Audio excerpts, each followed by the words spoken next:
Hello guys, അപ്പൊ നമ്മൾ ഇന്നുള്ളതെന്ന് വെച്ചാല് സൗത്ത് ഇന്ത്യയിൽ തന്നെ ഏറ്റവും വലിയ ടെക്നോ മാനേജ്മെന്റ് ഫെസ്റ്റ് ആയിട്ടുള്ള തത്വയിലാണ്. തത്വയുടെ ഒന്നാമത്തെ ദിവസം, അതായത് October 24th ഫ്രൈഡേയിലാണ് നമ്മളുള്ളത്. അപ്പൊ ഇന്ന് ഇവിടെ സൗത്ത് ഇന്ത്യത്തെ ഏകദേശം എല്ലാ കോളേജുകളിൽ നിന്നും കുട്ടികൾ ഇവിടെ എത്തിയിട്ടുണ്ട്. അപ്പൊ നമുക്ക് ഉള്ളിൽ എന്തൊക്കെയാണ് നടക്കുന്നത് നോക്കാം അല്ലെ.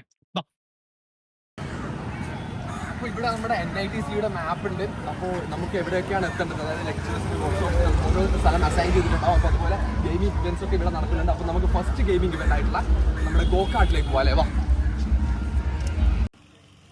അപ്പൊ ഇവര് ഭയങ്കര ഇൻട്രസ്റ്റിംഗ് ആയിട്ട് ഇവിടെ ഗോകാർട്ട് കളിച്ചുകൊണ്ടിരിക്കുന്നുണ്ട്. ഇവിടെയാണ് ഗോകാർട്ടിന്റെ ഭയങ്കര ഇൻട്രസ്റ്റിംഗ് ആയിട്ട് ഗെയിം ഒക്കെ മുമ്പോട്ട് പോകണം. അപ്പൊ അടുത്തതായിട്ട് നമുക്ക് ഇവിടെ VR ഷൂട്ടിങ്ങും ഗൺ ഷൂട്ടിങ്ങും മറ്റൊക്കെ ഉണ്ട്. നമുക്ക് അവിടേക്ക് പോയാൽ അല്ലേ. വാ.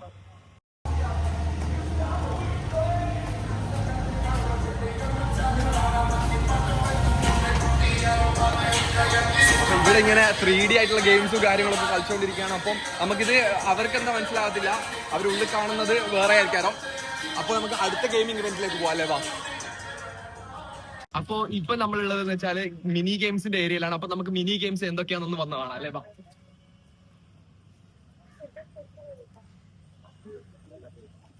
അപ്പോ ഫസ്റ്റ് ഇവിടെ ബാസ്കറ്റ്ബോൾ ചാലഞ്ചസ്, അതുപോലെ തന്നെ ഡ്രോയിങ് ഏരിയയും, അതുകൊണ്ട് തന്നെ ഒരുപാട് മിനി ഗെയിംസ് നമ്മുടെ തത്വയുടെ ഇവന്റിന്റെ ഭാഗമായിട്ടുണ്ട്. സോ നമുക്ക് ഇനി അടുത്ത ഏരിയയിൽ വെച്ച് കാണാം അല്ലെ. അപ്പൊ നമ്മൾ അടുത്ത് വന്നിട്ടുള്ളത് എന്ന് വെച്ചാൽ നമ്മുടെ ഗെയിമിംഗ് സോണാണ്. ഗെയിമിംഗ് സോണിൽ PS4 PS5 ഒരുപാട് ഗെയിമിംഗ് ഐറ്റംസ്, ഫോർമുല കാർസ് ഒക്കെ ഉണ്ട്. എന്തൊക്കെയുള്ളത് നമുക്ക് അവിടെ വന്ന് കാണാം അല്ലേ. വാ.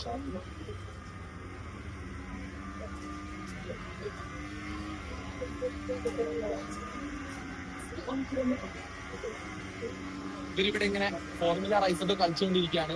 ഭയങ്കര ക്രൗഡഡ് ആണ്.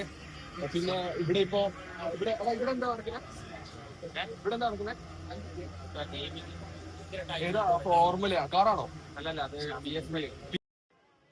ഇവരൊക്കെ നല്ല ഇൻട്രസ്റ്റിംഗ് ഇങ്ങനെ കളിച്ചുകൊണ്ടിരിക്കുകയാണ്. അപ്പൊ നമുക്ക് അടുത്ത ഇവന്റിലേക്ക് പോകാം അല്ലേ. അപ്പോ ഇവിടെ നല്ല അടിപൊളിയായിട്ടുള്ള ഒരുപാട് ഫുഡ്സും സ്റ്റോൾസും കാര്യങ്ങളും ഒക്കെ ഉണ്ട്. നമ്മുടെ പോപ്കോൺസും മറ്റുമൊക്കെ കിട്ടാനുള്ള മൊജീറ്റോ കോർണർ ഉണ്ട്, റിഫ്രഷ്മെന്റ് സെന്റേഴ്സ് ഉണ്ട്, അതുപോലെ നമ്മുടെ പല സ്പോൺസേഴ്സിന്റെയും സ്റ്റോൾസ് ഉണ്ട്. അതായത് ഫ്രാങ്ക്ലിൻ ഫ്ലെച്ചേഴ്സും 1% അബ്രോഡും പോലെയുള്ളവരുടേത്, അതുപോലെ നമ്മുടെ വെൻഡിങ് മെഷീൻസ് എന്ന് ഫുഡ് ഉണ്ട്, അതുപോലെ ഫ്രൈഡ് ചിക്കന്റെ ഏരിയ ഉണ്ട്. അതുപോലെ അതിനുശേഷം ഉള്ള ഫ്രാങ്ക്ലിൻ ഫ്ലെച്ചേഴ്സിന്റെ സ്റ്റോളാണിത്. സോ അതിനുശേഷമുള്ള ഇവന്റ് ആണ് ഇന്നത്തെ മെയിൻ ഇവന്റ്സുകളിൽ ഒന്നായിട്ടുള്ള നമ്മുടെ ഇൻഫോർമൽസ്. ഇന്ന് രാത്രി ഇവിടെ ബെല്ലി ഡാൻസും കാര്യങ്ങളും ഒക്കെ ഉണ്ട്. സോ നമുക്ക് അതൊക്കെ ഒന്ന് എക്സ്പ്ലോർ ചെയ്യാം. അപ്പൊ ഇവിടെ നമ്മുടെ കസ്തി റോളിന്റെ ഏരിയ, അതുപോലെ ചിക്കൻ പെരിപ്പെരിയും, അതുപോലെ അപ്പുറം ബിരിയാണിയുടെ കോർണേഴ്സും, അതുപോലെ 1% അബ്രോഡിന്റെ സ്റ്റോളും, നമ്മുടെ തത്വയുടെ സ്പോൺസേഴ്സിന്റെ പലരുടെയും സ്റ്റോൾസും, ഫുഡ് കോർട്ടും ഫുഡ് സെന്റേഴ്സും ഒക്കെ ഉണ്ട്. നമുക്ക് അതൊക്കെ എക്സ്പ്ലോർ ചെയ്യാം. അപ്പൊ നമ്മൾ ഇപ്പൊ ഉള്ളതെന്ന് വെച്ചാല് ലാബോ പെർഫ്യൂമയുടെ മുമ്പിലാണ്. അപ്പൊ ഇവർ നമുക്ക് വേണ്ടിയിട്ട് ഒരു ഐറ്റം, ഇവരുടെ സിഗ്നേച്ചർ ആയിട്ടുള്ള ഐറ്റം, അതായത് ഇവർ പറഞ്ഞിട്ടുള്ളതെന്ന് വെച്ചാല് 3 ദിവസം നമ്മൾ അടിച്ച അത്ര നമ്മുടെ മണം ഉണ്ടാവും. അത് നിങ്ങൾ തിരുമ്പി കഴിഞ്ഞാൽ, അത് അലക്കി കഴിഞ്ഞാൽ നമുക്ക് ആ മണം നമ്മുടെ ഷർട്ടിൽ നിലനിൽക്കുന്നതാണ് പറഞ്ഞിട്ടുള്ളത്. അപ്പോൾ ഇനി നിലനിന്നിട്ടില്ലെങ്കിൽ അവർ അത് റീഫണ്ട് ചെയ്യുന്നതാണ്. അത്രയും കോൺഫിഡന്റ് ആയിട്ടാണ് പറഞ്ഞിട്ടുള്ളത്. അപ്പോൾ ഇവരുടെ നമ്പറും കാര്യങ്ങളൊക്കെ ഞാൻ ഡിസ്ക്രിപ്ഷൻ ബോക്സിൽ കൊടുക്കാം. അവർ നമുക്കായിട്ട് സാധനം ഉണ്ടാക്കുന്നുണ്ട്. അപ്പോൾ അതിന്റെ വീഡിയോസും കൂടെ കുറച്ചൊന്ന് കാണാം.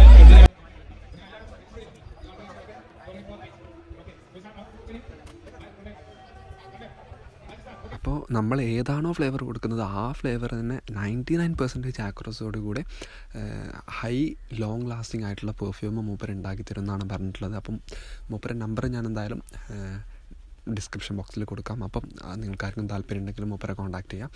പെർഫ്യൂംസിലൊക്കെ ഇൻട്രസ്റ്റഡ് ആയിട്ടുള്ള ഒരുപാട് പേരുണ്ടാവും എന്തായാലും വീഡിയോ കാണുന്നത്. പിന്നെ മൂപ്പർ കറക്റ്റായിട്ട് സാധനം ഉണ്ടാക്കി തന്നു. അത് 3 ദിവസം ലോങ് ലാസ്റ്റിംഗ് ആയിട്ട് നിൽക്കുകയും ചെയ്തിട്ടുണ്ടായിരുന്നു. ഫ്രം മൈ എക്സ്പീരിയൻസ് കറക്റ്റ് സാധനം കിട്ടിയിട്ടുണ്ട്. പിന്നെ നമ്മൾ നേരെ പോയത് നമ്മുടെ കാലിക്കറ്റ് FC സ്റ്റാളിലാണ്. അവിടെ ഗോൾ അടിച്ചാൽ സമ്മാനം കൊടുക്കുന്നുണ്ടെന്ന് കേട്ടു. അപ്പോൾ അവിടെ പോയി ചേട്ടൻ്റെ അടുത്ത് ചോദിച്ചു. ചേട്ടൻ പറഞ്ഞു, ദാ അവിടെ QR കോഡ് ഉണ്ട്, അത് സ്കാൻ ചെയ്തോ, എന്നിട്ട് വേഗം ഒരു ആൻറ്റി ഡ്രഗിനെതിരെയുള്ള ഒരു പ്ലഡ്ജ് എടുത്തിട്ട് ഞാനിനി ഡ്രഗ് ഉപയോഗിക്കില്ല എന്നുള്ള പ്ലഡ്ജ് എടുത്തതിന് ശേഷം, ഞാൻ ഇനിയല്ല ഒരിക്കലും ഡ്രഗ് ഉപയോഗിക്കില്ല എന്നുള്ള പ്ലഡ്ജ് എടുത്തതിന് ശേഷം നമ്മൾ ഷൂട്ട് ഔട്ടിന് കയറ്റും. അപ്പോൾ ഷൂട്ട് ഔട്ടിന് കയറ്റിയാൽ നമ്മൾ ഓരോ 5 അവസരമാണുള്ളത്. അതിൽ നമ്മൾ കണ്ടിന്യൂസ് ആയിട്ട് 3 അടിച്ചാൽ നമുക്ക് ഒരു ഗിഫ്റ്റ് കിട്ടും. അതിലും കുറച്ചുകൂടെ ബെറ്റർ ആയിട്ടുള്ള ഗിഫ്റ്റ് 4 അടിച്ചാൽ കിട്ടും. അതിലും കുറച്ചുകൂടെ ബെറ്റർ ആയിട്ടുള്ള ഗിഫ്റ്റ് 5 അടിച്ചാൽ കിട്ടും. ഞാൻ 3 അടിച്ചതുകൊണ്ട് തന്നെ എനിക്കൊരു ചെറിയ ഗിഫ്റ്റ് ആയിരുന്നു കിട്ടിയിട്ടുള്ളത്. എന്നാലും ഞാൻ സാറ്റിസ്ഫൈഡ് ആണ് കേട്ടോ. പിന്നെ അവരുടെ അടുത്ത് നിന്ന് ഗിഫ്റ്റ് വാങ്ങുന്ന വീഡിയോ ഒക്കെ കാണാമല്ലേ. പിന്നെ ഇന്ന് ഞാൻ വീഡിയോ എടുക്കുമ്പോൾ വളരെ കുറച്ച് സ്റ്റാൾ മാത്രമേ ഓപ്പൺ ആയിട്ടുണ്ടായിരുന്നുള്ളൂ. അപ്പോൾ വീണ്ടും കുറച്ചുകൂടെ സ്റ്റാളുകളും കാര്യങ്ങളും ഒക്കെ ഓപ്പൺ ആയിട്ടുണ്ടായിരുന്നു. അൺഫോർച്ചുനേറ്റ്ലി എനിക്ക് അതിൻ്റെ ഒന്നും വീഡിയോസ് എടുക്കാൻ പറ്റിയില്ല. പിന്നെ ഇന്ന് മെയിനായിട്ടുള്ളത് ഓട്ടോ ഷോ ആയിരുന്നു. അതിൻ്റെ വീഡിയോ ഞാൻ അപ്ലോഡ് ചെയ്തിട്ടുണ്ട്. അതുപോലെ റോബോ വാറും ഉണ്ടായിരുന്നു. അതിൻ്റെയും വീഡിയോസ് ഞാൻ ഷോർട്സ് ആയിട്ടോ അല്ലെങ്കിൽ റീലായിട്ടോ അപ്ലോഡ് ചെയ്തിട്ടുണ്ട്. അപ്പം ഇന്ന് ഇത്രയേ ഉള്ളൂ. അപ്പോൾ ഇനി അടുത്തൊരു വീഡിയോ ആയിട്ട് കാണാം അല്ലേ. Bye bye.